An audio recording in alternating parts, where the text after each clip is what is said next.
मिशा शबाब से कहती है कि शबाब मैं तुम्हारे गंदे खून से अपने हाथ नहीं रंगूंगी। लेकिन मिशा को ये तो बात सोचनी चाहिए थी कि अगर उन लोग का खून तुम्हारे लिए साफ़ था, उनके खून से अपने हाथ रंग सकती थी, तो क्या अब शबाब का इतना ही गंदा खून हो गया था कि उसके खून से तुम हाथ नहीं रंग सकते थे।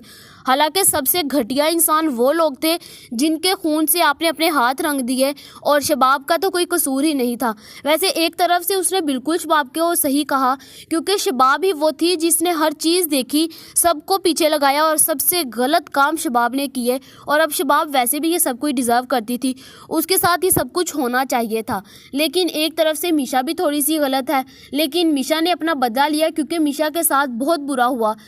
अब मिशा ने सबका काम तमाम करवा दिया है और अब लास्ट पर रह गया शकील अंसारी, और अब रह गया सिर्फ और सिर्फ जवार सई, और उनको भी बहुत जल्द ये ठिकाने लगाएगी। दूसरी तरफ अब मिशा जैसे ही अपने घर जाएगी तो वहाँ पर इसकी माँ होगी, और इसकी माँ ने इसे पकड़ा होगा, जिसके बाद शकील अंसारी कहेगा कि ये कौन है, ये तुम किसको उठाई ला रही हो।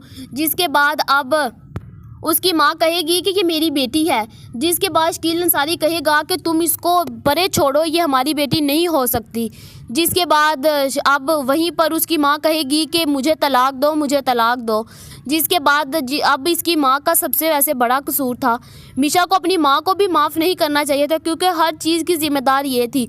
इसने पैसों की खातिर अपनी बेटी का उनके साथ सौदा किया और उनके हाथों अपनी बेटी दे दी। इसको बिल्कुल भी ज़रा भी पता नहीं चला, ज़रा भी फिक्र नहीं हुई कि ये सब कुछ क्या कर रही है। सिर्फ और सिर्फ एक अपने हस्बैंड से डर की वजह से इसने अपनी बेटी को उनके हाथों लगाया। हालांकि मिशा को इसको माफ़ नहीं करना चाहिए था, इसको भी सज़ा देती, लेकिन वो इसकी माँ थी ना, इसलिए उसे कुछ नहीं कर सकती थी। अब इसकी माँ शकील अंसारी का गिरेबान से पकड़ेगी और उसे कहेगी कि दो मुझे तलाक, मुझे अभी के अभी तुमसे तलाक चाहिए है। अगर यही गिरेबान इसकी माँ ने पहले पकड़ा होता ना, तो इसकी अकल अब ठिकाने पर होती और इसे पता होता कि क्या कब करना है। पहले तो ये डर डर के मरती रही और आखिर पर आकर अब उसका गिरेबान पकड़ने लग पड़ी। अगर ये पहले से ही इसने पकड़ के रखा होता ना, तो आज इसकी हिम्मत ना होती किसी को ऐसे बर्बाद करने की।